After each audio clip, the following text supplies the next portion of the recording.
বিসমিল্লাহির রহমানির রহিম। ওয়াল আসর, সময়ের কসম। কিসের কসম? কিসের কসম? সময়ের কসম আল্লাহ তাবারক তাআলা খাইলেন। মুফাসসিরিন ইকরাম বর্ণনা করেন এই সময় কোন সময়। কেউ কেউ বলেছেন আসরের কসম খেয়েছেন, কেউ কেউ বর্ণনা করেছেন আল্লাহ তাবারক তাআলা নামাজের ওয়াক্ত বা নামাজের সময়ের কসম করেছেন। মুফাসসিরিন ইকরাম বর্ণনা করেন আল্লাহ তাবারক তাআলা এই সময় দ্বারা কঠিন কিয়ামতের ময়দানে অনন্তকালের কসম করেছেন। বলি সুবহানাল্লাহ। আল্লাহ যেহেতু কসম করেছেন, সামান্য সময়ের কসম করেন নাই, বিশাল বড় গুরুত্বপূর্ণ একটা সময়ের কসম তিনি করলেন। সময়ের কসম করলেন। সর্বপ্রথম প্রশ্ন জাগতে পারে আল্লাহ কসম খাইলেন কেন? কিন্তু পরক্ষণে বললেন ইন্নাল ইনসান, নিশ্চয়ই প্রত্যেক মানুষ লাফি খুস, তারা রয়েছে ক্ষতির মধ্যে। কিসের মধ্যে? আল্লাহ বলছেন মানুষগুলো রয়েছে ক্ষতির মধ্যে। প্রত্যেক মানুষ ক্ষতির মধ্যে। এই মানুষগুলোর মধ্যে আমি আপনি আছি না নাই? ইমাম সাহেবরা আছে না নাই? মুয়াজ্জিন সাহেব আছে না নাই? ব্যবসায়ী আছে না নাই? ব্যবসায়ী রয়েছে, চাকরিজীবী রয়েছে, শ্রমিক রয়েছে, ইমাম মুয়াজ্জিন সবাই রয়েছে। যেহেতু আল্লাহ বলেছেন ইন্নাল ইনসান, নিশ্চয়ই প্রত্যেক মানুষ। যেই আয়াতগুলোর মধ্যে, যেই বাক্যগুলোর মধ্যে তাকিদ দেওয়া হয়, সেই স্থানগুলোতে রব্বে কারীম ইন্না আন্না কান্না লাকিল্লা লাইতা লাআল্লাহ শব্দগুলো ব্যবহার করে দেন। আল্লাহু আকবার। এখানে আল্লাহ তাবারক তাআলা বললেন ইন্নাল ইনসান, নিশ্চয়ই প্রত্যেক মানুষ লাফি খুস, রয়েছে ক্ষতির মধ্যে। তার মানে পৃথিবীর জমিনের সকল মানুষ রয়েছে ক্ষতির মধ্যে। আল্লাহ যদি এমনিও বলতেন কথাটি গ্রহণযোগ্য হতো কি হতো না? আল্লাহর কথা যদি এমনিও বলে তবুও যেরকম গুরুত্ব, কসম করা ছাড়াও তার থেকেও বেশি গুরুত্ব, তারপরেও গুরুত্ব। এখন যদি প্রশ্ন করা হয় আল্লাহ কেন কসম করলেন? আল্লাহ কসম করেছেন কারণ হলো, মুফাসসিরিন ইকরাম বর্ণনা করেন কোনো একজন বুজুর্গ ব্যক্তির আপনি একটা কথা বলেছেন, বুজুর্গ ব্যক্তি আপনারে বলতেছে না আমি কাজটা করি নাই। ধরে নেন মসজিদের মধ্যে থেকে মোবাইল নাই, ইমাম সাহেবরে জিজ্ঞাসা করছেন মোবাইল হারাইছে, মোবাইল নিছেননি? বলে না নেই নাই। হুজুর আপনারই তো সন্দেহ হয়। ওই আল্লাহর নামের কসম করে বলি আমি মোবাইল নেই নাই। ওই যে আল্লাহর কসম করেছে দ্বারা ইমাম সাহেব যে মোবাইল নেয় নাই, এটা কিন্তু বিশ্বাস হওয়ার কথা। কথা কি কথা না? এই দুনিয়ার জমিনে মানুষ বান্দা কসম করে, কারণ কি? বান্দা কসম করে তার কথার যে একটা লোড, কথার যে একটা ভারত্ব, এটা বুঝায়। কথা কন্ডে কিনা? দুনিয়ার জমিনে আমরা কসম করে কথার একটা লোড বুঝাই, পাওয়ার বুঝাই, যে আমি যে এই কথাটা বলতেছি এই কথার উপর আমি অটল, আমি এই কাজ করি নাই। আল্লাহ ঠিক তেমনি ভাবে দুনিয়ার জমিনের মানুষে যদি বুঝাইতেন ইন্নাল ইনসানা লাফি খুস, প্রত্যেক মানুষ তোমরা রয়েছে ক্ষতির মধ্যে, তবুও কথাটির গ্রহণযোগ্যতা ছিল। কিন্তু তার আগেও আল্লাহ কসম কেন করলেন? কসম করার পিছনে একটা কারণ মুফাসসিরিন ইকরাম বর্ণনা করেন। আল্লাহ যে কসম করেছেন, পরের আয়াতে যিনি হুঁশিয়ার করেছেন তোমরা প্রত্যেককেই ক্ষতির মধ্যে, এই যে মানুষগুলো ক্ষতির মধ্যে, এই কথাটা এমনিও বিশ্বাস করতেন, কিন্তু কসম করার পিছনে এই কথাটার লোড, এই কথাটার ভারত্ব বা এই কথাটার গুরুত্ব বুঝিয়েছেন। বলি আল্লাহু আকবার। কসম করে আল্লাহ এই কথার গুরুত্ব বুঝিয়েছেন। তার মানে যেহেতু আল্লাহ বলছেন প্রত্যেক মানুষ ক্ষতির মধ্যে, তাহলে এই প্রত্যেক মানুষের মধ্যে আমি আপনি আছি না নাই? তাহলে আমরা কি ক্ষতির মধ্যেই থাকবো না ক্ষতির থেকে বাঁচবো? ক্ষতির থেকে বাঁচবো কেমনে? এই ক্ষতির একটা উদাহরণ দিলে বুঝতে পারবেন। দুনিয়ার জমিনের মানুষদেরকে যদি বলা হয় আপনি ক্ষতির মধ্যে, কেউ যদি বলে তোমার কিন্তু সমস্যা আছে, কেন? শুনলাম তুমি ঝামেলায় পড়ছো। এই ঝামেলার কথা শোনার পরে মাথা উলায় যায়, ঘটনা কি? কি হয়েছে বলো তো দেখি, কে কি বলছে, চেষ্টা করে শোনার জন্যে। এখানে কিন্তু আমরা ঠিকই ঠিক আছি, এখানে আবার পাগল হই না। শুধু তাই না, কিছুদিন আগে গেল করোনা, মাননীয় প্রধানমন্ত্রী ঘোষণা করলেন একটা একটা করে ইঞ্জেকশনের ডোজ দাও 3টা। বলে কেন দেব?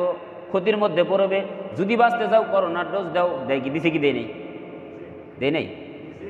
কথা বলেন না কেন? করোনার ডোজ দেন নাই? করোনার ডোজ কেন দিলেন? বলে ওই যে প্রধানমন্ত্রী বলছেন করোনার ডোজ দাও, ক্ষতির থেকে বাঁচবা, এই ক্ষতির থেকে বাঁচার জন্য দিলাম।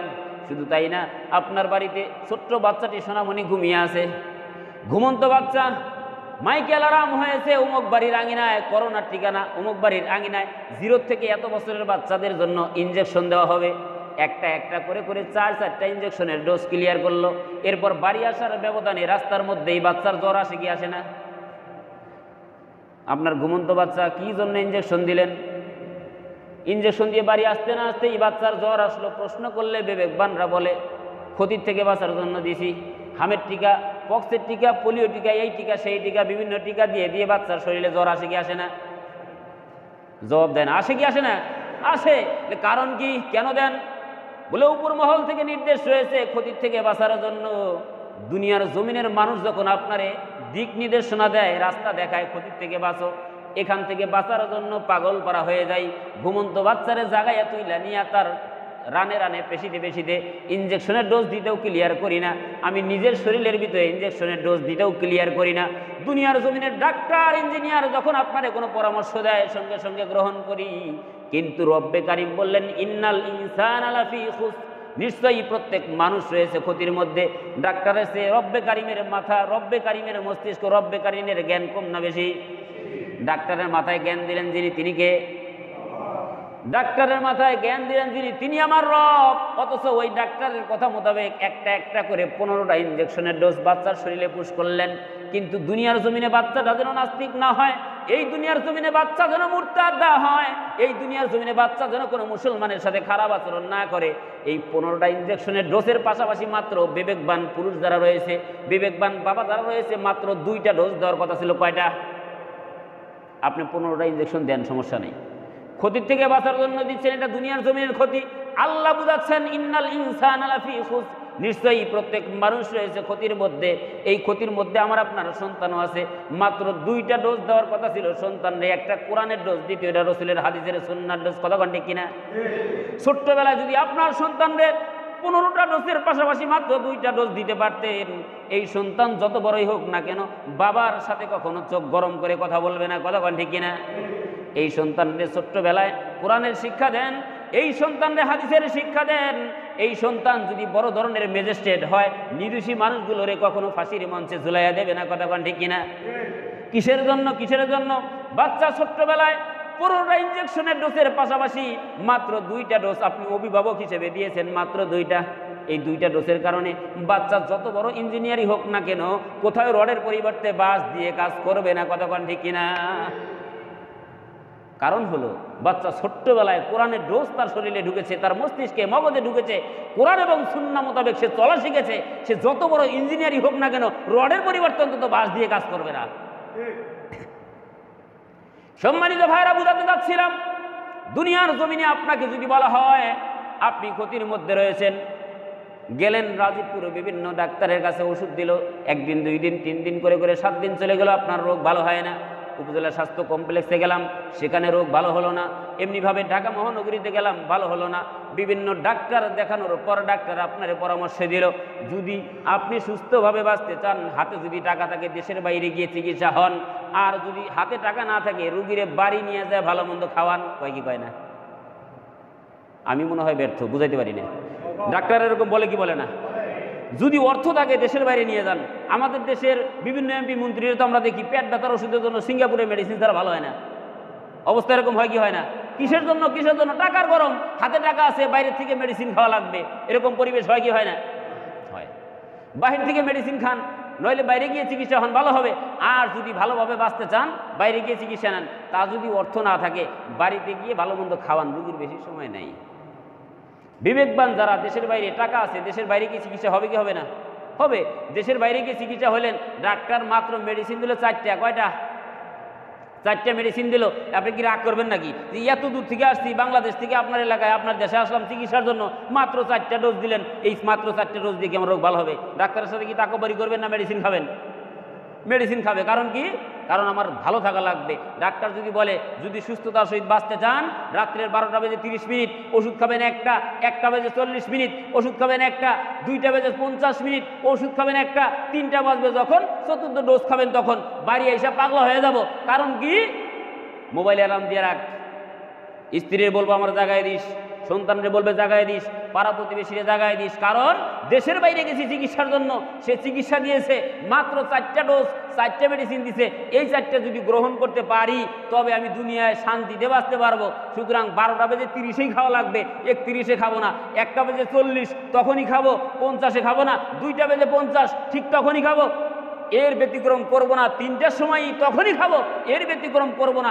নির্দিষ্ট সময়ে ওষুধ খাবো এবং সুস্থতার সহিত বাঁচবো। এই চিন্তাধারা আমাদের আছে না নাই? দেখেন, আমি এতক্ষণ বুঝাতে চাচ্ছিলাম, দুনিয়ার জমিনের কোনো ডাক্তার বা কোনো মানুষ যদি বলে আপনি ক্ষতির মধ্যে আছেন, এই ক্ষতির থেকে বাঁচার জন্য দেশ থেকে দেশান্তরে দৌড়াতেও চিন্তা করি না। কিন্তু আল্লাহ বুঝাইলেন ওয়াল আসর, সময়ের কসম, ইন্নাল ইনসান ইন্নাল ইনসান ইন্নাল ইনসান, প্রত্যেক মানুষ, নিশ্চয়ই প্রত্যেক মানুষ, তার মানে আমি আপনি আছি না নাই, লাফি খুসর, রয়েছে ক্ষতির মধ্যে। আমি আপনি এই ক্ষতির থেকে বাঁচার চেষ্টা করি না। এখানে আল্লাহ যে 4 দফা কর্মসূচি দিয়েছেন, মাত্র 4টা মেডিসিন দিলেন। এই ক্ষতির থেকে যদি বাঁচতে চাও এই 4টা মেডিসিন গ্রহণ করো, ক্ষতির থেকে বাঁচতে পারবে। এই 4টা মেডিসিন কখনো ইমাম সাহেবের কাছে, কোনো আলেমের কাছে, কোনো মুয়াজ্জিনের কাছে বা কোনো বুজুর্গ ব্যক্তির কাছে গিয়ে বলি নাই যে আল্লাহ যে বলছেন ক্ষতির মধ্যে, এই ক্ষতির থেকে বাঁচার উপায় কি একটু বুঝাই দেন। কখনো কি বলছি এরকম লোক আছে? খুব কম, খুব কম। যে কথা বুঝাতে যাচ্ছিলাম, আল্লাহ তাবারক তাআলা বুঝান ইন্নাল ইনসানা লাফি খুসর, নিশ্চয়ই প্রত্যেক মানুষ রয়েছে ক্ষতির মধ্যে। তাহলে আল্লাহর কালামরে জিজ্ঞাসা করেন, ওগো রব্বে কারীম, এই ক্ষতির থেকে বাঁচার উপায় কি? আল্লাহ তাবারক তাআলা 4 দফা 4টা মেডিসিন দিয়ে কিতাবের ভিতরে পরক্ষণেই পরবর্তী ধাপে আল্লাহ তাবারক তাআলা জানিয়ে দিলেন ইল্লাল্লাযীনা আমানু, নিশ্চয়ই যারা কিনা ঈমানদার এরা কিন্তু না, ইল্লাল্লাযীনা আমানু, তবে তারা ব্যতীত। আল্লাহ বুঝলেন সকল মানুষ ক্ষতির মধ্যে, ইল্লাল্লাযীনা আমানু, তবে তারা ব্যতীত। কারা ব্যতীত? আমানু, যারা ঈমানওয়ালা, যারা ঈমান এনেছে, যারা ঈমানদার। আল্লাহু আকবার বলবেন না? আমরা নিজেদেরকে ঈমানদার মনে করি কি করি না? হায় হায়, কেউ মনে করি না। আমরা নিজেদেরকে ঈমানদার দাবি করি কি করি না? ইমানদার যদি দাবি করি তাহলে আল্লাহ বুঝাচ্ছেন ইল্লাল্লাযীনা আমানু, নিশ্চয়ই যারা কিনা ইমানদার এরা ক্ষতির থেকে বাঁচবে। তাহলে এখন আস্তে আস্তে ধরে নেওয়া যায় যে আমরা আলহামদুলিল্লাহ ক্ষতির থেকে বাঁচছি, ঠিক কিনা? কিন্তু গভীর মনোযোগ দিলে বুঝতে পারবেন ইমানদার সবাই হতে পারে না। 5 ওয়াক্ত নামাজ পড়ার পরেও নির্দিষ্ট কিছু মানুষের ভিতরে ঈমান থাকে না, তারা ইমানদার দাবি করলেও ইমানদার না। বলে হুজুর এটা কেমন কথা কইলেন? বলে হ্যাঁ, কথা তো ভালাই। ইমানদার সবাই দাবি করতে পারে, কিন্তু ইমানদার তো সবাই না। প্রথম নাম্বার মেডিসিনটা একটু ঢুকাইয়ের ভিতরে। আপনার ভিতরে যদি এই মেডিসিন থাকে আপনি বাঁচবেন ক্ষতির থেকে, আর যদি আপনার ভিতরে এটা না থাকে আপনি তো বাঁচতে পারবেন না। ওই রব্বে কারিমের কাছে ধরা খেয়ে যাবেন। আল্লাহ বুঝাচ্ছেন ওয়ামিনান নাসি মাইয়াকুলু আমান্না বিল্লাহি ওয়া বিল ইয়াউমিল আখির ওয়া মা হুম বিমুমিনিন। আল্লাহু আকবার। আল্লাহ বুঝাচ্ছেন মানুষের মধ্যে এমন কিছু মানুষ আছে, এক শ্রেণীর মানুষ আছে যারা দাবি করে আমান্না বিল্লাহি ওয়া বিল ইয়াউমিল আখির, আমরা বিশ্বাস করি আল্লাহকে, ওয়া বিল ইয়াউমিল আখির, এবং আখিরাতকে বিশ্বাস করি। কিন্তু আল্লাহ বলছেন ওয়া মা হুম বিমুমিনিন, কখনোই না, তারা তো মুমিন হতে পারে নাই। আমরা দাবি করি আমরা ইমানদার, তাহলে আল্লাহ বলছেন না, তারা দাবি করে ইমানদার, কখনোই না, তারা ইমানদার হতে পারে নাই। তাহলে তারা কারা? এদের ব্যাপারে জানার দরকার আছে না নাই? যেহেতু প্রথম নাম্বার ডোজটাই হলো ইমানের ডোজ, ইমান যদি আমাদের সঠিক না থাকে, ইমানের মধ্যে যদি ভেজাল থাকে, তাহলে আমরা প্রথমেই ধরা খেয়ে যাবো, ঠিক কিনা? এবার আসি কেন আল্লাহ কাদের ব্যাপারে বললেন তারা ইমানদার দাবি করে কিন্তু তারা মুমিন না? এরা কারা? এদের ব্যাপারে কোরআনুল হাকিমে আল্লাহ তাবারক তাআলা পরক্ষণে অন্য একটি আয়াতুল কারিমা নাজিল করেছেন। এই আয়াতুল কারিমা বলার আগে আপনাদেরকে একটা ঘটনা শোনাইলে বুঝতে পারবেন। খলিফাতুল মুসলিমিন ওমর রাদিয়াল্লাহু তাআলা আলোচনা করতেছেন, কথা বলতেছেন। হঠাৎ করে একজন যুবকরে দেখলেন অন্য মনস্ক হয়ে আছে, অন্যদিকে নড়াচড়া, অন্যদিকে তাকাতাকি। সমস্যা উপরে যাওয়া লাগবে আরো।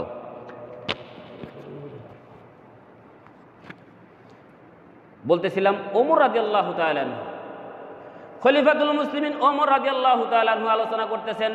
হঠাৎ করে একজন যুবককে অন্য মনস্ক দেখলেন, অন্য মনস্ক দেখে ধমক দিলেন, এ যুবক এদিকে, আমি ওমর কথা বলতেছি, তুমি অন্য মনস্ক হয়ে আছো, কারণ কি? যুবক বলতেছে, ভাই ওমর, আমি আশ্চর্য হইলাম, কেন? আমাদের সাথে একসাথেই চলাফেরা করি, এক জামাতেই নামাজ পড়ি, একসাথে যুদ্ধের ময়দানে যাই, অথচ রাস্তা দিয়ে আসার সময় ওই পাশে দেখে আসলাম ইহুদিদের সাথে বন্ধুসুলভ আচরণ করতেছে। কি সুলভ আচরণ? কি সুলভ? বন্ধুসুলভ আচরণ করে ইহুদিদের সাথে। ওমর রাদিয়াল্লাহু তাআলা চিন্তা করলেন, এটা কি সম্ভব?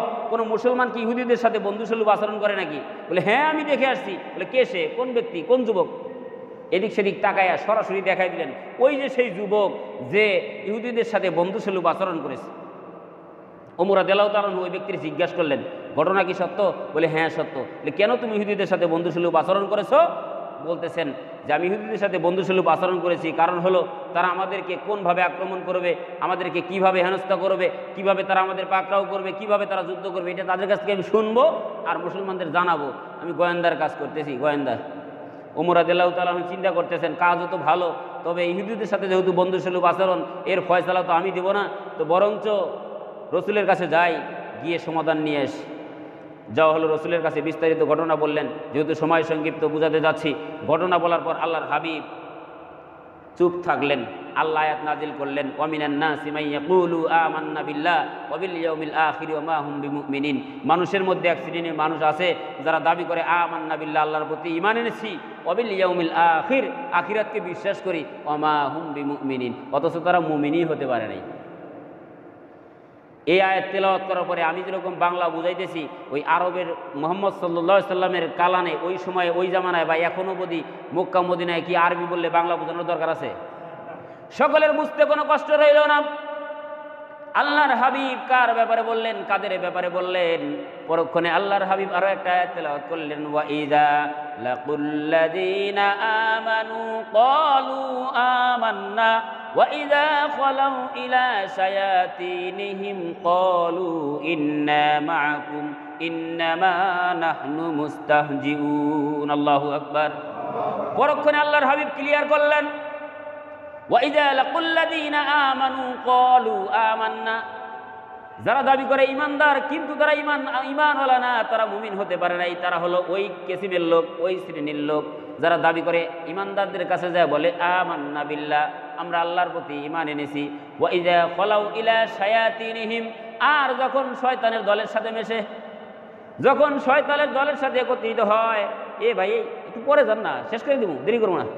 যখন শয়তানের দলের সাথে মেশে আর বলে ওয়া ইযা খালাউ ইলা শায়াতিনিহিম ক্বালু ইন্না মাআকুম ইন্নামা নাহনু মুস্তাহজিউন, তখন বলে যে আমরা তো মুসলমানের সাথে উপহাস করেছি মাত্র। তার মানে এ দলেও মেশে, ও দলেও মেশে, মুসলমানের চরিত্রেও আছে, শয়তানের চরিত্রেও আছে। এই চরিত্রের লোক রাজীবপুরে নাই, অন্তত আছে। আমি কই অন্য জায়গায় দিয়ে আছি, এই কিসিমের লোক রাজীবপুরে আছে, থাকলে আল্লাহ হেদায়েত দান করেন বলে আমিন। এরকম দুই কিসিমের লোক যদি থাকে, মুসলমানের সাথেও মেশে, ইহুদিদের সাথেও মেশে, এই কিসিমের লোক যদি থাকে, আল্লাহ বুঝাচ্ছেন ওয়া মা হুম বিমুমিনিন, এরা তো মুমিন হতে পারে নাই। তার মানে প্রথম নাম্বার মেডিসিনের মধ্যে তার ভেজাল আছে না নাই? আল্লাহ তাবারক তাআলা অন্তত প্রথম নাম্বার মেডিসিনটা আমাদের ভেজাল মুক্ত রাখার তৌফিক দান করেন বলে আমিন। দেখেন খেয়াল করে, মুমিন হবে তাহলে কারা? আল্লাহ তাবারক তাআলা বুঝান, ইন্নামাল মুমিনুনা আল্লাযী ইযা যুকিরাল্লাহ ওয়াজিলাত কুলুবুহুম ওয়া ইযা তুলিয়াত আলাইহিম আয়াতুহু যাদাতুহুম ঈমানাও ওয়া আলা রাব্বিহিম ইয়াতাওয়াক্কালুন। আল্লাহু আকবার। মুমিন ব্যক্তি হবে তারা যাদের অন্তরসমূহ কেঁপে উঠবে আল্লাহর ভয়ে স্মরণ করার সঙ্গে সঙ্গে, তাদের অন্তরসমূহ কেঁপে উঠবে আর তাদের ঈমান বৃদ্ধি পাবে। ঈমান কখন বৃদ্ধি পাবে? যখন তাদের সামনে আল্লাহর কালাম থেকে তেলাওয়াত করা হবে। আল্লাহর কালাম থেকে যখন তেলাওয়াত করা হবে, মুমিন ব্যক্তি যারা দাবি করবে আমান্না বিল্লাহ, আমরা আল্লাহর প্রতি ঈমান এনেছি, প্রথম নাম্বার ইমানদার যারা, ইমানওয়ালা যারা মনে করবে যে আমরা ইমানদার, তাহলে এরা কি করবে? এদের সামনে আল্লাহর আয়াতসমূহ তেলাওয়াত করলে তাদের অন্তরও কাঁপবে, ঈমানও বৃদ্ধি পাবে।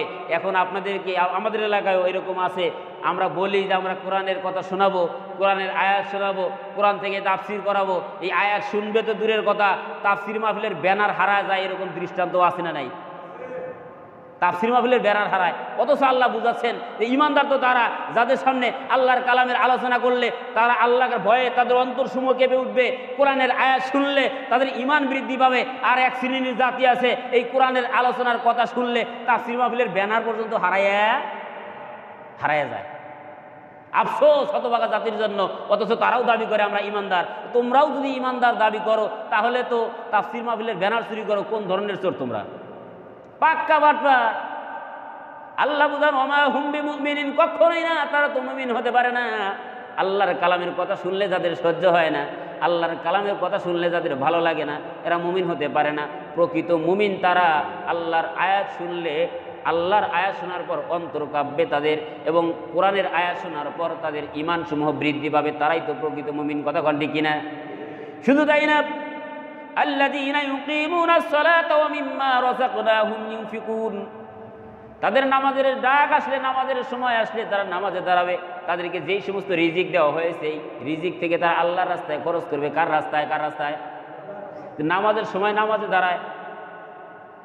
সাপ্তাহিক মুসল্লি আছে না নাই? আছে। সময় সংক্ষিপ্ত, শুধু টাল দিয়ে যাচ্ছি। সাপ্তাহিক মুসল্লিও আছে, তারাও দাবি করে আমরা ইমানদার। শুধু সাপ্তাহিক না, বছরে একবার করে নামাজ, দুই ঈদে নামাজ পড়ে, এরাও দাবি করে ইমানদার। আবার হাত লড়াইয়া শুধু 2 ঈদের নামাজ পড়ে আর সাপ্তাহিক নামাজ পড়ে। জানাজার নামাজের সামনে কেউ যদি আশপাশি পাড়া প্রতিবেশী মারা যায়, সামনে যে হাত লড়ায়, আমি তো আসছি, আর সময় তো নাই, কথা বলার সুযোগ নাই, ইমাম সাহেব নামাজ পড়েন, জানাজার নামাজের নিয়াতগুলা আর দুয়াগুলো একটু বাংলায় বলে দেন। এরকম মুসল্লি আছে না নাই? এরাও দাবি করে যে আমরা ইমানদার। অথচ আল্লাহ বুঝাচ্ছেন, মুমিন তো হলো তারা যাদেরকে নামাজের আহ্বান করলে নামাজে দাঁড়ায়, তাদেরকে যেই সম্পদ দেওয়া হয়েছে এর থেকে কার রাস্তায় খরচ করে? কার রাস্তায়? কার রাস্তায় খরচ করে? আর আমার টাকা দিয়ে যদি শয়তানের রাস্তায় খরচ করা হয়, আর আমি যদি দাবি করি যে আমি ইমানদার, আমি কি তাহলে পাক্কা ইমানদার হতে পারলাম? আমার টাকা গানে যায়, আমার টাকা হিন্দুর পূজার মণ্ডপে যায়, আমার টাকা দিয়ে পোলাবান বক্স বাজায়, আমার টাকা দিয়ে নর্তকী নাচে, আমার টাকা দিয়ে যুবক যুবতী একসাথে রাত ভর ড্যান্স করে, আর আমি যদি দাবি করি আমি ইমানদার, আল্লাহ কি সেটা মেনে নেবে? কখনোই না। কার রাস্তায় খরচ করা লাগবে? আল্লাহর রাস্তায়। সামনে গেলে আরো একটু মজা আছে, বুঝতে পারবেন। আল্লাহ তাবারক তাআলা বুঝান, কুল ইন্না সলাতি ওয়া নুসুকি ওয়া মাহইয়ায়া ওয়া মামাতি লিল্লাহি রাব্বিল আলামিন, নিশ্চয়ই আমার নামাজ, ওয়া নুসুকি আমার কুরবানি, ওয়া মাহইয়ায়া আমার হায়াত, ওয়া মামাতি লিল্লাহি রাব্বিল আলামিন, কেবলমাত্র আল্লাহর জন্য। বলি আল্লাহু আকবার। কুল, আপনি বলেন, ইন্না সলাতি ওয়া নুসুকি ওয়া মাহইয়ায়া ওয়া মামাতি লিল্লাহি রাব্বিল আলামিন, হে রাসূল আপনি বলে দেন আপনার হায়াত, আপনার মউত কেবলমাত্র কার জন্য? কেবলমাত্র কার জন্য? কার জন্য? রসুলের নামাজ, রসুলের কুরবানি কার জন্য? রসুলের নামাজ, রসুলের কুরবানি যদি হয় আল্লাহর জন্য, রসুলের হায়াত, রসুলের মউত যদি হয় আল্লাহর জন্য, আমার আপনার হায়াত মউত কার জন্য হতে হবে? আমার আপনার নামাজ আর কুরবানি কার জন্য হওয়া দরকার? প্রত্যেক ইমানদার ব্যক্তির নামাজ, কুরবানি, বেঁচে থাকা মরে যাওয়া কেবলমাত্র তো আল্লাহর জন্য হওয়ার দরকার। কিন্তু একটা জাতি, একটা শ্রেণী আছে, তারা তো বলে জীবন মরণ নাও ভিড়াইলাম খাজা তোর নামে। আছে না নাই? এরা জীবন মরণ নাও কার নামে ভিড়ায়? বোঝে না কার নামে? এরা খাজার নামে নাও ভিড়ায়। এই খাজার নামে নাও ভিড়াইয়া কখনো পার পাওয়া যাবে না। শুধু তাই না, এরা তো আরো কত কিছুই না বলে, বাবার নামে সারলাম তোরে বাদাম উড়াইয়া রে, মাল্লা মাজিদার টানে কেল্লা কেল্লা কইয়া রে, কি মহিমা জানি বাবা রে, আল্লাহু আল্লাহু। গায় কি গায় না? এরা কার নামে তরি বিরায়? বাবার নামে সারলাম তরি। এরাও দাবি করে ইমানদার, করে কি করে না? এদের কাছে গেলে আরো হাদিসের অভাব নাই না, মাশাআল্লাহর কোনো শেষ নেই। এরাও দাবি করে ইমানদার, কিন্তু এরা কি আসলে ইমানদার? বাবার নামে তরি বিরাইলে কাম হবে? জীবন মরণ নাও খাজার নামে ভিড়াইয়া কাম হবে? আল্লাহ বুঝাচ্ছেন, কুল ইন্না সলাতি ওয়া নুসুকি ওয়া মাহইয়ায়া ওয়া মামাতি লিল্লাহি রাব্বিল আলামিন, তোমার হায়াত, তোমার মউত, মানে তোমার বেঁচে থাকার মরে যাওয়া আল্লাহর জন্য। আর এরা যদি বলে যে খাজার জন্য, তাহলে মিলল কোন কথা? কথা কি এক হইল? এক হলো না। সুতরাং জীবন মরণ নাও আমরা কার নামে ভিড়াবো? আমাদের হায়াতের মালিককে, মউতের মালিককে। বেঁচে থাকা মরে যাওয়া কেবলমাত্র কার জন্য? কারো সাথে যদি সম্পর্ক রাখতে হয় সেটাও কার জন্য? কারো সাথে যদি সম্পর্ক ছিন্ন করতে হয় সেটাও কার জন্য? তার মানে বুঝতে হবে, পৃথিবীর জমিনে কোনো ব্যক্তি যদি কাউরে ভালোবাসে সেটাও আল্লাহর জন্য ভালোবাসতে হবে। কারো সাথে যদি সম্পর্ক ছিন্ন করে সেটাও আল্লাহর ওয়াস্তে, আল্লাহর জন্যই করতে হবে। সেটা যদি আপন মায়ের পেটের ভাইও হয়, তার সাথেও যদি সম্পর্ক ছিন্ন করার প্রয়োজন পড়ে, কেবল কার জন্য করতে হবে? এখন একটা ব্যাপার হচ্ছে, নিজের ভাইয়ের সাথে যদি সম্পর্ক আল্লাহর জন্য ছিন্ন করা লাগে, এখন বাড়িতে যাই যদি মনে করেন ভাইয়ের সাথে সম্পর্ক ছিন্ন আমি আল্লাহর জন্য করে ফেলাইলাম, এটা হইল? সম্ভব না। আগে দেখতে হবে ভাই মূলত ইসলামী শরিয়া মোতাবেক আছে কি না আছে। ভাই যদি শরিয়া মোতাবেক না থাকে তাহলে ভাইয়ের সাথে সম্পর্ক ছিন্ন করে দেন, খুশি হবেন কে? আপনার এলাকার সবাই আপনার উপরে খুশি, কিন্তু আল্লাহ আপনার উপরে বেজার। এই ইমানের দাম আছে? আল্লাহ আপনার উপরে খুশি, এলাকার সবাই আপনার উপরে বেজার, এই ইমানের মূল্য আছে না নাই? আছে। তবে ভাইয়ের সাথে আপনি সম্পর্ক ছিন্ন করে দিতে পারবেন যদি ভাই আপনার ইসলামের শরিয়া মোতাবেক না থাকে। আপনার বাবা যদি ইসলামের শরিয়া মোতাবেক না থাকে, তার সাথে সম্পর্ক ছিন্ন করবেন না রাখবেন? বোঝে নাই? বাবা যদি ইসলামী শরিয়া না থাকে, বাবার সাথে সম্পর্ক রাখবেন না ছিন্ন করবেন? এটা যদি দলের কোনো বড় নেতা হয় তাও ছিন্ন করবে। এই যে বলছে একজন ভাই, এটা যদি দলের কোনো বড় নেতাও হয় তবুও ছিন্ন করব, কারণ তুমি শরিয়া বিশ্বাস করো না। যেই বেচারা ইসলামী শরিয়া বিশ্বাস করে না তার সাথে সম্পর্ক জড়াইবেন না ছিন্ন করবেন? জড়াইবেন না ছিন্ন করবেন? একটু জবান খুলে বলতে হবে। যদি কোনো ব্যক্তি নিজে মুখে দাবি করে আমরা ইসলামী শরিয়া বিশ্বাস করি না, শরিয়া মোতাবেক সে নিজের জীবন চালায় না, ওই ব্যক্তির পিছনে যতদিন ঘুরবেন ততদিনই আল্লাহর পেটনি খাওয়া লাগবে। দুনিয়াতেও আপনার শাস্তি, আখিরাতের ময়দানেও আপনার শাস্তি। কারণ যেই বেচারা ইসলামী শরিয়ার বাইরে কাজ করবে ওই বেচারার পিছনে আপনি দৌড়াইবেন, আল্লাহ খুশি হইবে? এটা যদি আপনার বাবাও হয় তার সাথেও সম্পর্ক ছিন্ন করে দেন। এটা যদি আপনার ভাইও হয় সম্পর্ক ছিন্ন করেন। দলের কোনো বড় লিডার হলে তার সাথে সম্পর্ক ছিন্ন করেন, খুশি হবেন যিনি কিনিকে। কারণ কি? সে ইসলামী শরিয়া বিশ্বাস করে না, আমি তার সাথে চলবো না, আমি তার সাথে সম্পর্ক ছিন্ন করলাম। খুশি হবেন আমার আল্লাহ। সুতরাং বুঝাতে যাচ্ছিলাম, এক কিসিমের মানুষ আছে, এক শ্রেণীর জাতি আছে আপনাদেরকে বুঝাবে আমরা শরিয়া বিশ্বাস করি না। আরও এক কিসিমের মানুষ আছে, এরা আবার আপনাদের সামনে আসবে, তেল মারবে। এরা আবার বলে, জানেন, কিছুদিন আগেও কিছু লোক বলছে, আমি তো কারণ নাম বলতে চাচ্ছি না, এরা বলবে কি জানেন? বলতেছে আমরা যদি রাষ্ট্র ক্ষমতায় আসি কোরআন সুন্নাহ বিরোধী কোনো কাজ করব না। না করতেছি, করবো না।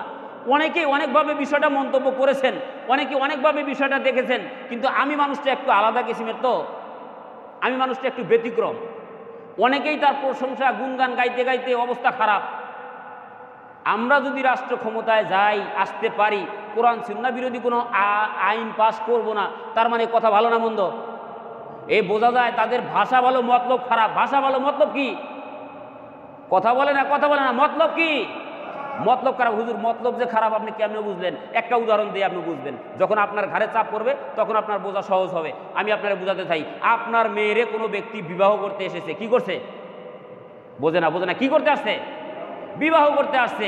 এই আপনি যখন মেয়েটারে জামার হাতে উঠাইয়া দিতেছেন, মেয়েটারে যখন জামার হাতে তুলে দেবেন, তখন আপনি বলতেছেন বাবারে মেয়েটারে ছোট থেকে বড় করলাম, অনেক লালন পালন করলাম, কষ্ট গেছে, সহ্য করেছি, অনেক বেদনা কষ্ট যাতনা সব সহ্য করে আজকে মেয়েটারে তোমার হাতে তুলে দিলাম। তখন শ্বশুর কান্না করে কি করে না? বোঝে না, করে কি করে না? কান্না করে। আর এমতো অবস্থায় জামাই যদি শ্বশুরে জড়ায় ধরে বলে, আব্বা আপনি এতদিন লালন পালন করছেন, খুব ভালো করছেন, আজকে থেকে আপনি আপনার মেয়েরে যেহেতু আমার হাতে তুলে দিছেন, আপনি নিশ্চিন্তায় থাকেন, আমি আপনার মেয়েরে তালাক দিব না। শ্বশুর কি খুশি হবে? রাগ করবে? বোঝে না, শ্বশুর কি রাগ করবে না খুশি হবে? রাগ করবে। কারণ এতদিন মেয়েটারে লালন পালন করেছি, আজকে জামাই হাতে তুলে দিচ্ছি, আর জামাই মেয়ে নিয়ে বাড়ি যাবে, তখন জামাই বলতেছে আব্বা দোয়া করেন, আমি আপনার মেয়েরে তালাক দিব না। আরে পাগল, তো অন্য কিছু বলতে পারতো, আপনি দোয়া করেন আমাদের সংসার জীবন যেন ভালোভাবে চলে। এইটা না কইয়া যদি কোনো জামাই শ্বশুরে বলে যে আমি আপনার মেয়েরে তালাক দিব না, বোঝা লাগবে জামার ভেতরে বাটপারি আছে না নাই? তখন কি শ্বশুরের বুঝতে কষ্ট হবে? এরকম এক কিসিমের লোক যারা ক্ষমতায় যাওয়ার আগেই আপনারে বুঝাবে যে আমরা যদি আসতে পারি শরিয়া বিরোধী কোনো কাজ করব না, কোরআন বিরোধী কোনো কাজ করব না। বুঝে নেবেন ওই বাটপার জামার মতো তার ভেতরেও বাটপারি আছে না নাই? আমি মনে হয় আপনাদের বুঝাইতে পারিনি। এর থেকে ভালো করে আমি বোঝানো সম্ভব না, সক্ষম না। আল্লাহ তাবারক তাআলা বুঝান, এরাও দাবি করবে যে আমরা ইমানদার। ওমা হুম বিমুমিনিন, কখনোই না, তারা তো মুমিন হতে পারে নাই। আর মুমিনের ডোজ যেহেতু প্রথম নাম্বার ডোজ, এই ডোজটা যদি ছুটে যায় ওই ব্যক্তি ক্ষতিগ্রস্তের মধ্যে পড়বে কি পড়বে না? পড়বে। আল্লাহ তাবারক তাআলা, যেহেতু সময় তো অনেক চলে গেছে, দেখেন আল্লাহ তাবারক তাআলা জাতির বোঝার মতো তৌফিক দান করেন বলে আমিন। তাহলে প্রথম নাম্বার ইল্লাল্লাযিনা আমানু, নিশ্চয়ই যারা দাবি করবেন আমরা ইমানদার, এরা ক্ষতির থেকে বাঁচবে। কিসের থেকে বাঁচবে? ক্ষতি। আসলে কথা বলতেছেন নাকি? আসলে কি বুঝাইতে পারতেছি না নাকি? এরা ক্ষতির থেকে বাঁচবে যারা দাবি করবে যে আমরা ইমানদার এবং ইমানের ওপর অটল থাকবে। ইমানদারের কাজ, আরও কাজ রয়েছে, অনেক আলোচনা লম্বা, দেখেন আসলে সবগুলো গোছালো বলাও যদিও সম্ভব না। আল্লাহ তাবারক তাআলা জাতিরে হেদায়েত দান করেন, বোঝার মতো তৌফিক দান করেন। আমি আলোচনার সামনে আগাতে যাচ্ছি, তাই সুতরাং পরক্ষণে পরের ডোজ পরবর্তী মেডিসিনের দিকে আমি যেতে চাই। আপনারা যদি সুযোগ দেন আমি আরও একটু সামনে আগাতে চাই। আসেন তো আপনারা আমার সাথে ইনশাল্লাহ। এবার আসি, আল্লাহ তাবারক তাআলা বুঝান, ওয়াল আজ, সময়ের কসম, ইন্নাল ইনসান, নিশ্চয়ই প্রত্যেক মানুষ, লাফি খুস, তারা রয়েছে ক্ষতির মধ্যে, ইল্লাল্লাযীনা আমানু, নিশ্চয়ই যারা দাবি করে যে আমরা ঈমানদার, ঈমানের উপরে থাকে, ঈমানওয়ালা হয়, বেঈমানদের মতো কোনো কাজ করে না, বেঈমানের মতো চলাফেরা করে না, এরা ক্ষতির থেকে বাঁচবে। পরক্ষণে পরবর্তী মেডিসিন রব্বে কারিম দিলেন, গ্রহণ করেন, বোঝেন, দিলের কান দিয়ে বোঝেন, দিলের ভিতরে গেঁথে নেন। পরবর্তী মেডিসিনটা আপনার জীবনের জন্য খুবই গুরুত্বপূর্ণ। আল্লাহ তাবারক তাআলা বুঝান, ইল্লাল্লাযীনা আমানু ওয়া আমিলুস সলিহাত, কোনো ব্যক্তি ঈমান আনার পর তার প্রথম কাজ হলো আমলে সলেহ করবে। কি কাজ? কি কাজ? আমলে সলেহ করবে, তার মানে ভালো কাজ করবে, উত্তম কাজ করবে। ঈমান আনছেন, ভালো কথা, তারপরে কি করবেন? উত্তম কাজ করবেন, আমলে সলেহ করবেন। সূরা আসরের কথা, ইল্লাল্লাযীনা আমানু ওয়া আমিলুস সলিহাত, যারা কিনা হলো ঈমানদার, ওয়া আমিলুস সলিহাত, এবং আমলে সলেহ করে, এরা ক্ষতির থেকে বাঁচবে। তাহলে আমলে সলেহটা কিন্তু আবার দুই ভাগে করা যায়। কয় ভাগে? কয় ভাগে করা যায়? আমি আগে বলে দেই, তারপরেও যদি বলা কষ্ট হয়, আমি আপনাদের কাছে অনুরোধ করতেছি, আমার কথার সাথে একটু জবাব দিয়ে বোঝেন, যে এটা একটু মানে বুঝান যে হ্যাঁ আমরা বুঝতেছি। তাহলে আমরা আসি পরবর্তীতে, আল্লাহ বুঝান, ওয়া আমিলুস সলিহাত, তারা কি করে? আমলে সলেহ করবে, ভালো কাজ করবে। ভালো কাজটা কয় ভাগে করা যায়? কয় ভাগে করা যায়? কয় ভাগে? একটা হলো ব্যক্তিগত ভালো কাজ, একটা হলো সমষ্টিগত ভালো কাজ। একটা ব্যক্তিগত ভালো কাজ আর একটা সমষ্টিগত ভালো কাজ। একটা ব্যক্তিগত ভালো কাজের উদাহরণ দিতে পারবেন কেউ? ব্যক্তিগত ভালো কাজ পারতেছেন না কেউ? আচ্ছা, নামাজ পড়েন, ব্যক্তিগত না সমষ্টিগত? তাহাজ্জুদ পড়েন, কি ব্যক্তিগত না সমষ্টিগত? বোঝে না, বোঝে না। তাহাজ্জুদ পড়ি, ব্যক্তিগত না সমষ্টিগত? তাসবিহ পড়ি, ব্যক্তিগত না সমষ্টিগত? আমি ফকির মিসকিনরে অসহায়রে দান করি, ব্যক্তিগত না সমষ্টিগত? ব্যক্তিগত। এটা হলো ব্যক্তিগত ভালো কাজ। তার মানে ওয়া আমিলুস সলিহাত, আমলে সলেহ করা যায় দুই ভাগে। কয় ভাগে? একটা ব্যক্তিগত, একটা সমষ্টিগত। ব্যক্তিগত ভালো কাজ কি? আপনি নামাজ পড়তেছেন, হজ করবেন, যাকাত দেবেন, ফকির মিসকিনরে দান করতেছেন, অসহায় দিচ্ছেন, শুধু তাই না, তাসবিহ, তাহলিল, তাহাজ্জুদ যা করতেছেন নিজের মতো করে, এটা হলো ব্যক্তিগত। কিন্তু আল্লাহ তাবারক তাআলা বুঝান, কু আনফুসিকুম ওয়া আহলিকুম নার, তুমি নিজেও দোজখের আগুন থেকে বাঁচো, আহলে পরিবার যারা রয়েছে তাদেরকেও বাঁচাও। সাউন্ড কি আরো কমাই দিলেন নাকি? আচ্ছা, আল্লাহ বুঝাচ্ছেন, কু আনফুসিকুম ওয়া আহলিকুম নার, তুমি নিজেও দোজখের আগুন থেকে বাঁচো, আহলে পরিবার যারা রয়েছে তাদেরকেও বাঁচাও। তার মানে নিজে শুধু ব্যক্তিগত আমল করে নিজে বাঁচতে লাভ, নাকি আহলে পরিবারেরও বাঁচানো লাগবে? আহলে পরিবার যারা রয়েছে তাদেরও বাঁচানো দরকার আছে না নাই? যেমনিভাবে ব্যক্তিগত ভালো কাজেরও দরকার আছে, সমষ্টিগত ভালো কাজেরও দরকার আছে না নাই? ব্যক্তিগত ভালো কাজটা, আপনি মসজিদে আসলেন, নামাজ পড়লেন, বসে বসে তাসবিহ বললেন, এদিকে আপনার দেশের 12টা বাজাইলো ইহুদিবাদীনরা, সেদিকে আপনার কোনো খেয়াল নাই, ভ্রুক্ষেপ নাই। কিয়ামতের দিন আল্লাহর কাছে জবাবদিহি করার দরকার আছে না নাই? তাই তো মাঝে মাঝে বলি, মসজিদের ওই কোণে বসে শুধুই তাসবিহ হাতে, ভাবছো তুমি আমি ছাড়াই আর কে যাবে জান্নাতে? তোমার ওই সুবিগিরির দাম নাই কোনো, তোমার ওই সুবিগিরির দাম নাই কোনো আল্লাহ তাআলার কাছে। ওরে মুসলিম তুই আজও কেন বসে, ওরে মুসলিম তুই আজও কেন বসে, চারদিকে আজ মা বোনদের কান্নার আওয়াজ আসে, আবার বিশ্ব ভরে গেছে আজ মুসলমানের লাশে, ঠিক না? ওরে মুসলিম তুই আজও কেন বসে? শুধু মসজিদের কোণে কোণে বসে তাসবিহ তাহলিল করে করে আপনি যদি ভাবেন যে আপনি পার পেয়ে যাবেন, কখনোই না। আল্লাহ তো হুঁশিয়ারি আগেই করে দিয়েছেন, কু আনফুসিকুম ওয়া আহলিকুম নার, তুমি নিজেও দোজখের আগুন থেকে বাঁচো, তুমি নিজেও নামাজ পড়ো, তাসবিহ পড়ো, আহলিকুম নার, তোমার আহলে পরিবারেও বাঁচাও। এখন আমি আপনাদের কাছে প্রশ্ন ছুটতে চাই, আপনি ব্যক্তিগত কাজ যখন করবেন তখন কিন্তু সহজ, কিন্তু যখন পরিবার নিয়ে করতে যাবেন তখন সহজ হবে না কঠিন হবে? একটু কঠিন হবে। কিন্তু আপনি যখন শুধু পরিবার না সমাজ নিয়ে করতে যাবেন তখন আরও একটু কঠিন হবে। যখন আপনি রাষ্ট্র নিয়ে করতে যাবেন তখন আরও একটু কঠিন হবে। হবে কি হবে না? তাহলে আমরা ব্যক্তিগত ভালো কাজ কি? ওজনে কম দেব না, ওজনে বেশি নেব না, কারো খাদ্যে ভেজাল মেশাবো না, দুধের সাথে পানি মেশাবো না, অন্যায়ভাবে কাউরে আক্রমণ করব না, অন্যায়ভাবে কাউরে ধমক দেব না, কটূক্তি করব না, গালিগালাজ করব না, এর থেকে বিরত থাকবো। আমি নিজেও ঠকবো না, কাউরেও ঠকাবো না।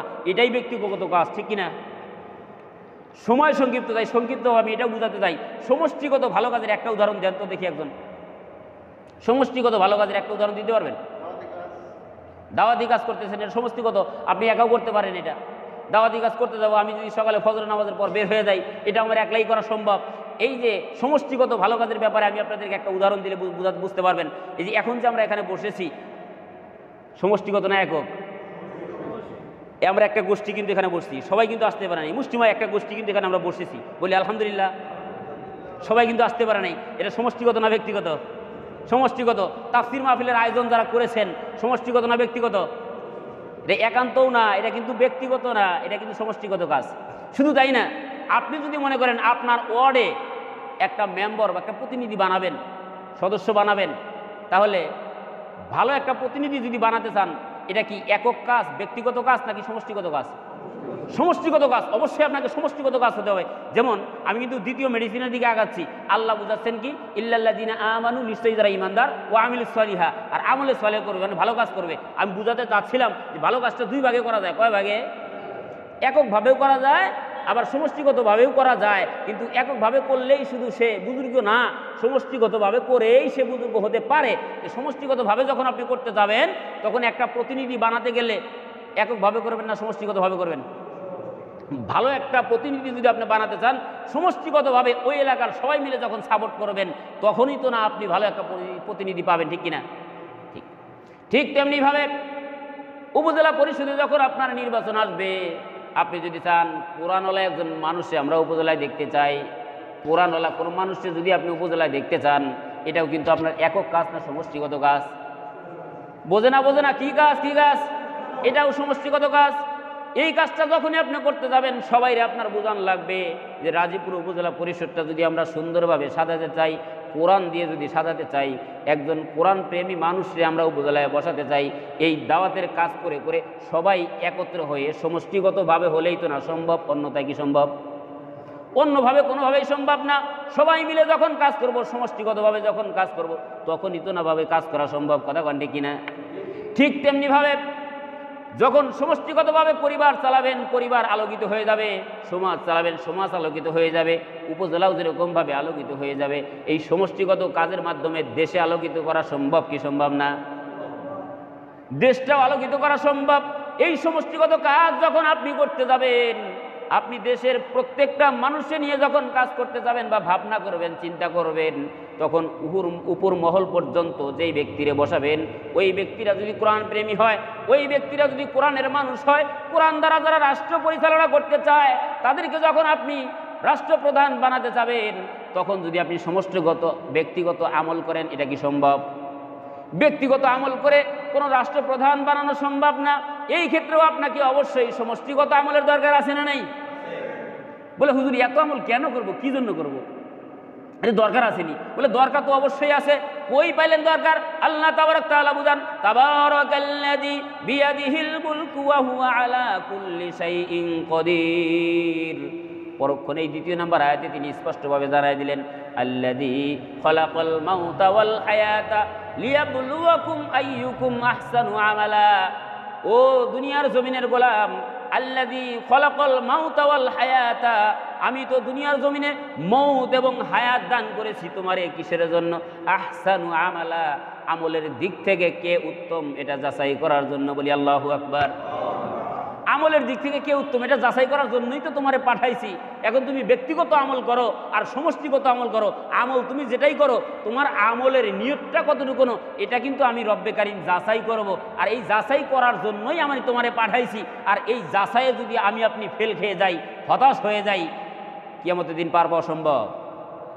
বোঝে না, সম্ভব না। আমাদেরকে কিন্তু আহসানু আমালা, কে আমলের দিক থেকে উত্তম এটা যাচাই করবে। এই যাচাই করার জন্যই যেহেতু পাঠাইছেন, তাহলে ব্যক্তিগত আমলের দরকার আছে, সমষ্টিগত আমলের দরকার আছে না নাই? তাহলে ব্যক্তিগত আমলগুলো আমরা আবারও শুনে নেই। নামাজ পড়ি, তসবিহ পড়ি, দান করি, সদকা করি, খাদ্যে ভেজাল দেই না, দুধে পানি মিশাই না, মানুষকে ঠকাই না, মানুষের কাছ থেকে নিজেও ঠকার চেষ্টা করি না। এগুলো হলো ব্যক্তিগত আমল, ব্যক্তিগত ভালো কাজ। আর সমষ্টিগত ভালো কাজ হচ্ছে আমি নিজে আমার পরিবার চালাই, সমষ্টিগতভাবে আমি আমার পরিবারকে দোজখের আগুন থেকে, জাহান্নামের আগুন থেকে বাঁচানোর চেষ্টা করি, আমি আমার সমাজটারে জাহান্নামের আগুন থেকে বাঁচানোর চেষ্টা করি, আমি মানুষের তাফসীর মাহফিলের মাধ্যমে দাওয়াতের কাজ করি। শুধু তাই না, আমি আমার দেশ, আমার রাষ্ট্র, আমার সমাজ সব কিছু নিয়ে চিন্তা করে সমষ্টিগতভাবে কোরআন দিয়ে রাষ্ট্র পরিচালনা করার একমাত্র কাজ করে দেয়। এটাই হলো সমষ্টিগত ভালো কাজ। এটাই কি কাজ?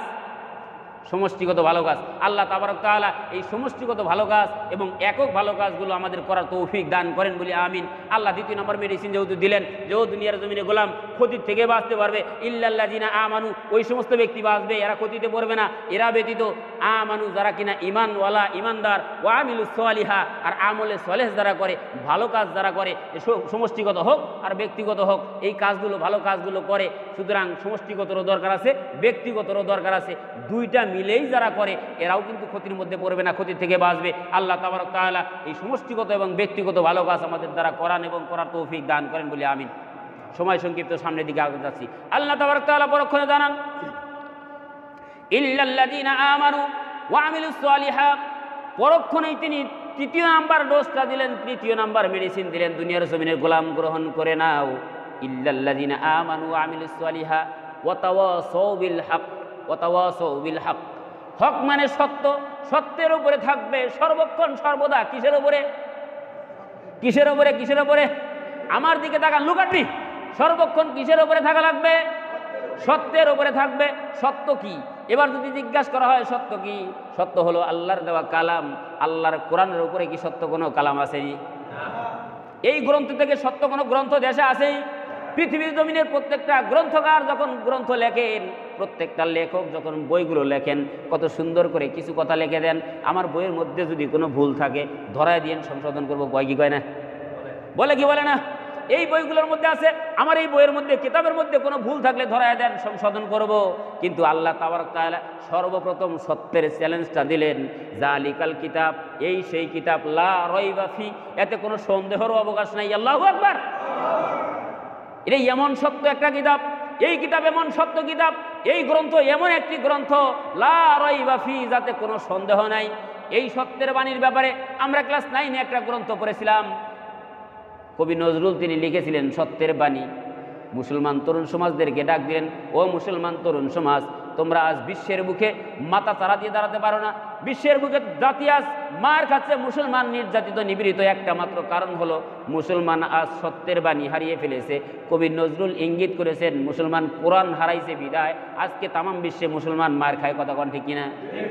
এই এর সারমর্মে তিনি বুঝাচ্ছেন, তোমরা যদি মুসলমান সমাজের বুকে মাথা চারা দিয়ে দাঁড়াতে চাও, মাথা উঁচু করে যদি দাঁড়াতে চাও, সত্যের বাণী আঁকড়াইয়া ধরো, তবেই তো না বিশ্বের বুকে তোমরা রাজ করতে সক্ষম হবে। আল্লাহু আকবার। এই কোরআনকে যখন আপনি আঁকড়ে ধরবেন, কোরআন মোতাবেক, এই সত্য মোতাবেক যখন আপনি চলতে পারবেন, চলার চেষ্টা করবেন, তবেই তো না আপনি সমাজের মধ্যে নয় বিশ্বের বুকে মাথা উঁচু করে দাঁড়ানোর সুযোগ করে দিবেন। যিনি, তিনি কে? আল্লাহ। আর এই সত্য, এই হক, এই হকের কিতাবের কথা বিভিন্ন জায়গায় বলতে গেলে বাধাগ্রস্ত হওয়া লাগে, বলতে গেলে বাধার সম্মুখীন হওয়া লাগে। তাফসির মাহফিলের, কিছুক্ষণ আগেও বললাম, তাফসির মাহফিলের ব্যানারগুলো হারায় যাওয়া শুরু হয়ে গেছে। বাটপারেরা এই সত্য প্রচার করতে দেয় না, ব্যানারগুলো পর্যন্ত খায়া ফেলায়।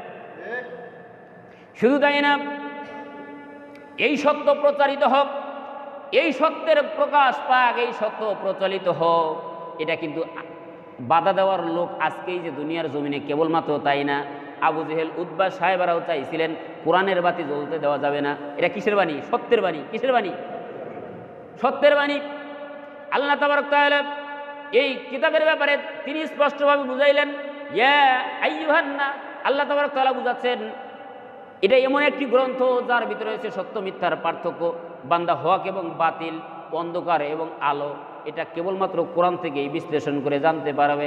অন্য কোনো গ্রন্থ থেকে হক এবং বাতিলের এত স্পষ্ট কোনোভাবেই পাওয়া সম্ভব না। কথা কন ঠিক কিনা? অবশ্যই এই গ্রন্থ থেকেই কেবলমাত্র হক এবং বাতিল আপনি চিনতে পারবেন। ইহুদি বেদুইনরাও চিনতে পেরেছিল, আবু জেহেল, উতবা সাহেবরাও চিনতে পেরেছিল। তারাও জেনেছিল এই কোরআনের আলো যদি মক্কায় প্রতিষ্ঠিত হয়, মানুষগুলো যখন আলো ফুটে পাবে, আলো যখন বুঝতে পারবে, আমাদের চেয়ার থাকবে না, আমরা খুন গুম রাজধানী দর্শন করতে পারবো না, আমাদের ক্ষমতা হারাইয়া যাবে। সুতরাং আবু জেহেল উতবা সাহেবেরাও চাইছিলেন কোরআনের বাতি, কোরআনের আলো, সত্যের আলো মাটিতে জমিনে প্রতিষ্ঠিত হোক, এটা তারা কখনোই চান নাই। কথা কন ঠিক কিনা? আবু জেহেল উতবা সাহেবা চায় নাই, কারণ হলো তারা স্পষ্টই বুঝেছে এই কোরআনের সত্যের আলো যদি প্রতিষ্ঠিত হয়, সত্য যদি বাস্তবায়িত হয়, তবে আমরা বড় বড় বোতলগুলো খেতে পারবো না, দর্শনও করতে পারবো না। আজ অবধি পর্যন্ত দুনিয়ার জমিনে এক শ্রেণীর মানুষ আছে, এরাও চায় এই কোরআনটারে জ্বালাইয়া দিবে না, এই কোরআনটারে তারা স্তব্ধ করে দিতে চায়। এই কোরআনের বাতিটা তারা নিভিয়ে দেওয়ার ষড়যন্ত্র আজ অবধি করতেছে কি করতেছে না? করে কি করে না? এরাও জানে এই কোরআনের বাতি যদি জ্বলে ধর্ষণ করা সম্ভব না, এই কোরআনের বাতি যদি জ্বলে লুটতারাজ করা সম্ভব না, এই কোরআন যদি সমাজে প্রতিষ্ঠিত হয় ওই সমাজে কখনো চাঁদাবাজি করা সম্ভব না, টেন্ডারবাজিও সম্ভব না। তাই একটা জাতি একটা শ্রেণী আছে, তারা চায় যে কোরআনের বাতি দুনিয়া থেকে নিভে যাক। কথা কন ঠিক কিনা? তাই তো তারা মাঝে মধ্যে বলে আমরা শরিয়া বিরোধী কোনো আইন করব না, আমরা কোরআন বিরোধী কোনো আইন করব না। এরা আগেই থেকেই সতর্ক করে দেয়, এরা আগে থেকেই জানায় দেয় যে আমরা করবো না। তার মানে বোঝা যায় তোমরা আস্তে আস্তে বাটপাড়ির ভাব ধরতেছো। কথা কন ঠিক কিনা? এটা বাটপাড়ির ভাব ধরে, এর লক্ষণ ভালো না। ভাষা ভালো হলেও মতলব খারাপ। কথা কন ঠিক কিনা? মতলব খারাপ আছে, এরা নিভাই দিতে চায়। তাহলে এবার আসি, এরা কারা, এদের চরিত্র কেমন, এদের ব্যাপারে আমি আপনাদের সামনে একটা উদাহরণ দিলে আপনারা স্পষ্ট বুঝতে পারবেন। আমাদের মুরব্বীরা বাবারা মাঝে মধ্যে বলতো বাদুর রাত্রে বেলায় আসে, দিনের বেলায় আসে না। যেই বাদুরের ব্যাপারে কিতাবে বলা হয়েছে এই পাখিটার নাম হলো হুফাজ। পাখির নাম কি বোঝে না? পাখির নাম কি? পাখিটার নাম হলো হুফাজ। ফার্সিতে পাখিটারে বলা হয় কুমকুম।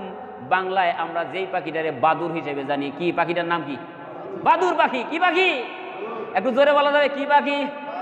বাদুর পাখির একটা ঘটনা আমি আপনাদের সামনে তুলে ধরতে চাই। এই বাদুর পাখি কিন্তু দিনের বেলা, আমরা মুরব্বীর কাছে শুনছি বাদুর নাকি দিনের বেলা চোখে দেখে না। কেতাব বলে বাদুর দিনেও চোখে দেখে, রাতেও চোখে দেখে, কিন্তু বাদুর দিনের বেলায় আসে না। কারণ কি? দিনের আলো তার সহ্য হয় না। দিনের আলো সহ্য না হওয়ার পিছনে কারণ কি? বলে বাদুরের দিনের আলো সহ্য না হওয়ার পিছনে একটা কারণ আছে। বাদুর জানে রাজীবপুরের যুবকরা ক্রিকেট খেলতে খেলতে হাতের অবস্থা খারাপ, আমার এই মিল মতো যদি একটা ঢেল পাথর যদি আমার পাকনায় মারতে পারে, আমার যেই নর বড় পাকনা, এই পাকনা নিয়ে উইরে আমি আমার গন্তব্যস্থানে যেতে পারবো না। কত ঘন্টে গিয়ে বাদুরে জানে আমার যেই কাম, একবারই কলা খাওয়া, আরেকবারই পেয়ারা খাওয়া, আরেকবারই লিচু